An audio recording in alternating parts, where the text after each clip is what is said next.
Welcome back to Computational Biology with Python. In this lecture, we are going to be learning a little bit about defensive programming. This might be a multiple video series for defensive programming because there can be a decent amount of typing and stuff to take in. But the theory is kind of how do we write code to minimize errors or to catch more errors. And so that is kind of the theory behind defensive programming. Not much more to say than that. It'll make more sense when we get into it, so let's jump right in. Okay, if you're on Praxis, you know the drill by now. Desktop, classroom, my files, create a Python 3 notebook. I'm going to save this as defensive programming. Okay.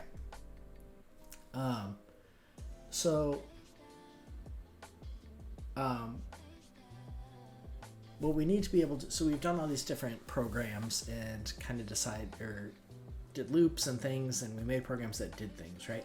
But what we haven't done is have a program show us whether it's getting the right answer or tell if it's still getting the right answer after we've made changes to it. So we need to make programs that check their own operation, write and run tests for widely used functions, and make sure we know what correct actually means, right? We can make a function that doesn't throw errors, but it doesn't mean that or a program that doesn't throw errors, but that doesn't mean that's doing what we intended it to do, right? The good news is that doing this will speed up our programming, not slow it down. So the time saved by doing things carefully is much better than going through the error finding process. So some of the assertions with this is the first step towards getting the right answer from our program is to assume that mistakes will happen and to guard against them, right? So always assume, prepare for the worst and assume the best. Is that how it goes? Hope for the best and presume the worst, or prepare for the worst. So this is called defensive programming. The most common way to do it is to add assertions to our code so that it checks itself as it runs. An assertion is simply a statement that something must be true at a certain point in the program. When Python sees one, it will evaluate the assertion's condition. If it's true, Python does nothing, but if it's false, Python halts the program immediately and prints the error message if one is provided. So let's start with this one. So numbers equals 1.5, 2.3, 0.7, negative 0.001, 4.4. And then we say total equals 0.0. And then we say for num in numbers,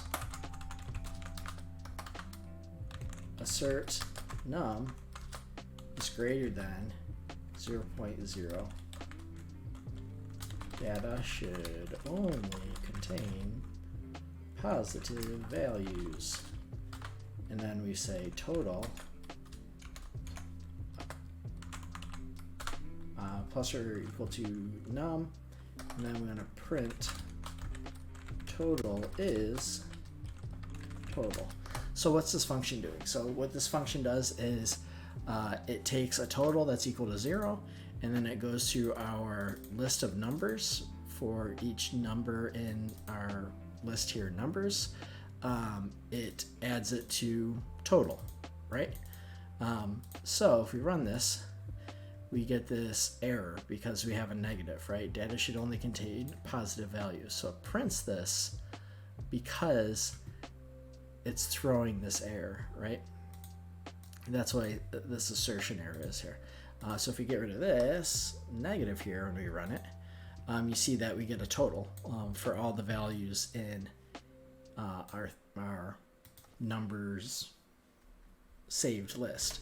But since we had this assertion that number has to be greater than 0, and that failed when we got right here, it prints this error for us, right? So data should only contain positive values. Except for I spelled values wrong. So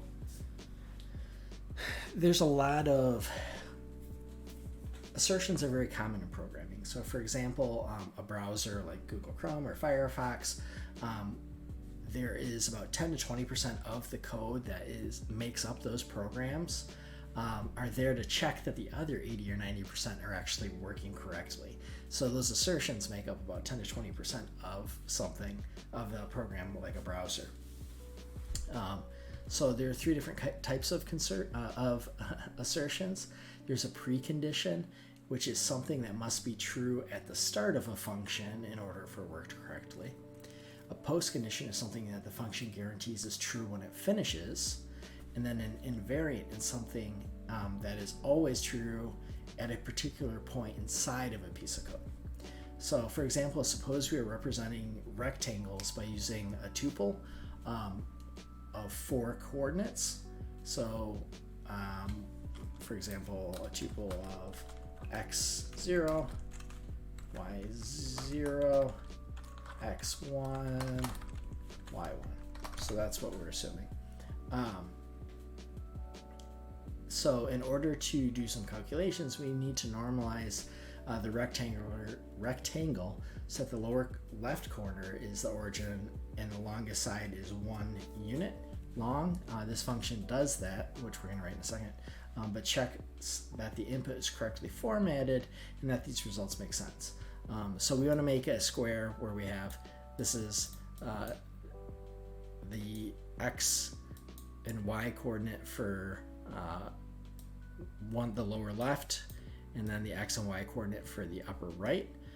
So as you can see, it being like the diagonal, and then we make a rectangle out of it. So let's do this. Define, normalize rectangle, rect. Oops. Okay, and then we're going to do 3 of these quotation marks. We'll say normalizes a rectangle so that it is at the origin and 1.0 units long on its longest axis.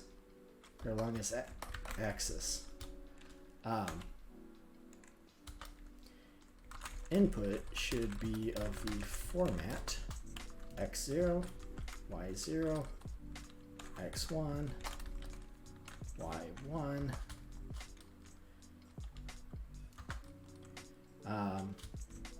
x0, y0, and oops, no, let's put this outside here, and x1, y1. Define the lower left and upper right corners of the rectangle respectively. All right, so that's kind of defines what the program is. So then we're going to assert that the length of rectangle equals 4. We're going to write rectangles must contain 4 coordinates. So x0, y0, oh, let me scroll down so you guys can see. X0, y0, x1, y1 equals the rectangle. And we assert that x0 is less than x1, otherwise it'll print invalid x coordinates, and we assert that y0 is less than y1, or it'll print invalid y coordinates. Oh, there's no invalid. Okay, then we're going to do dx equals x1 minus x0. And then dy equals y1 minus y0. Let's put some spaces in here. So if dx is greater than dy, scaled equals dx divided by dy, upper x, upper y equals 1.0 scaled, else scaled equals dx divided by dy, upper x, upper y equals scaled 1.0. Let's see. We're getting there. Don't worry. Okay, and now we want to assert if 0 is less than upper y 1.0, then we say calculated upper y coordinate invalid. And then we want to assert if 0 is less than upper, oops, sorry, this is upper x first, and this should be x, and this is y. If that's 1.0, calculated upper y coordinate invalid. And then we want to finally return 0, 0, upper x, upper y. Okay, so we're going to run this. Where line 8? Where did I mess up right here? Oh, it should be a comma here. Okay. Oh, those should be commas as well. Having a comma problem. Okay. So let's now use this function that we made. Print normalized rectangle. Now we give it our 4 coordinates. 0.0, but we're going to give it 3 coordinates. So we're doing this purposely. We're missing a coordinate, right? So what happens? It gives us our first assertion error that we said. So we wrote up here that the length of our input for rect here has to be 4. Because you have to have 4 coordinates, right? So we already threw our first error. Rectangle must contain 4 coordinates. Okay, so let's fix that. So we're going to do instead 4.0, 2.0, 1.0, 5.0. All right. Error. Invalid x coordinates. So in this case, we have a problem with it's not 4, 2, 1, and 5 don't make a square or a rectangle in this case. So this is caught on lines. What line is it? Right here. So line 7. So x0 has to be less than x1. And remember, x0 was so the first one has to be less than the third one. And we printed, this is the first one, 4. And then our third one is 1. So that becomes a problem. And so like it's like a rectangle, but we've twisted it, right? So the coordinates aren't correct in that regard. So let's try this one. Print normalize rectangle 0, 0.0, 0, 0.0, 1.0, 5.0.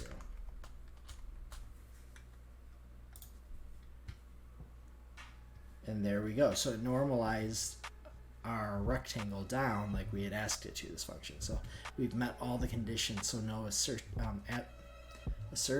has been violated. So this was normalizing a rectangle that was taller than it was wide. So really, like, if you're not understanding the programming of how we use tuples to make rectangles, don't worry so much about it. Just kind of understand these if-then statements, right? So, so we have to have x0 has to be less than x1, y0 has to be less than y1, and if it's not, so we say assert means like make this rule. Y0 has got to be less than y1, and if it is broken, to print our error message. That's really all we're learning, because this isn't even really like bio stuff, you know. Okay, so let's print normalized rectangle. Let's do 0, 0.0, 0, 0.0, 5.0, 1.0. So we just took the one that we just did, but reversed those last two coordinates. So we get an error. So the upper y coordinates are invalid because we said that the upper y has to be wait, what's going on here?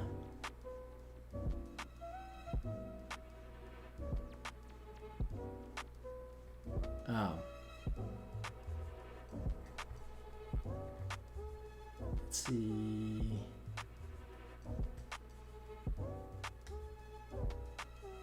Oh, this is because, so no, this is, we've made a rectangle that's wider than it is tall, right? And so this assertion triggers because of that. So by rereading our function, we realize that line 14, oh, nice little thing here. If you select like this, you can see down here at the bottom, counts your line numbers for you, so you don't have to go 1, 2, 3, 4, you know. Okay, so we realize that line 14 should divide dx by, or dy by dx instead of dx by dy. So so it's talking about this line here. They coded it a little differently. So this should be dy by dx. So you can also display the line numbers on this by hitting Control M. Oh, what's going on? Control M. Oh, it's not working. Oh, wait, Control M. Control M L. Mode command. Why aren't you showing? Oh, maybe it's just showing. Wait. Control M. Mode command L. Why aren't you working for me?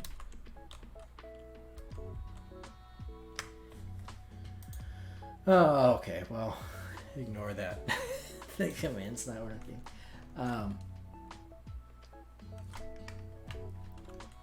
Control M L. Well, you can still see them down here. So, actually, let me try it real quick in a new box. Oh.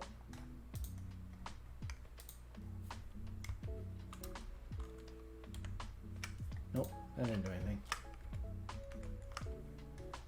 All right, let's just go back to this. So, all right, let's just move on. What time are we at? 19 minutes.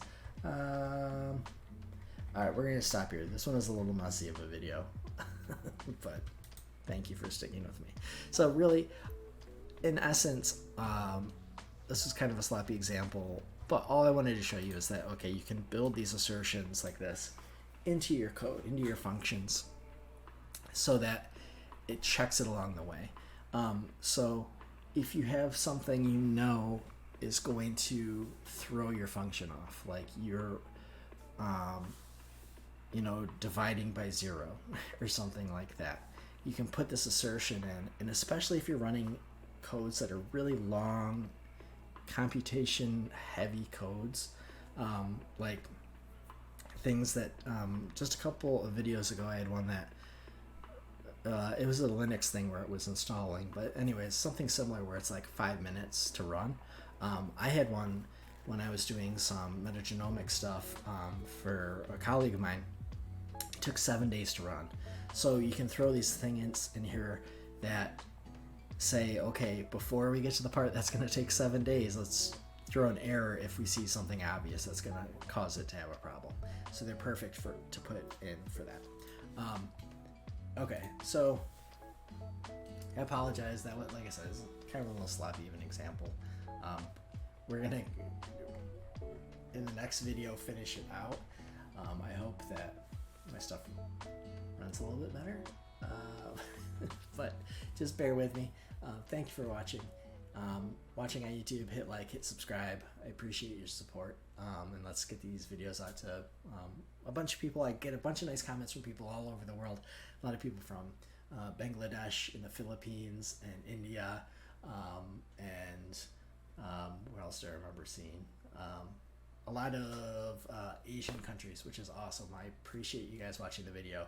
A lot of Middle Eastern countries as well. So I like that the visibility is getting out there to people across the world, especially if you don't have the resources locally to learn this stuff. It should be free to everybody. So yeah, appreciate you all watching. We'll keep on working on our next test, our next defensive programming video. We'll finish it out. So thanks again, and I will catch you in the next one.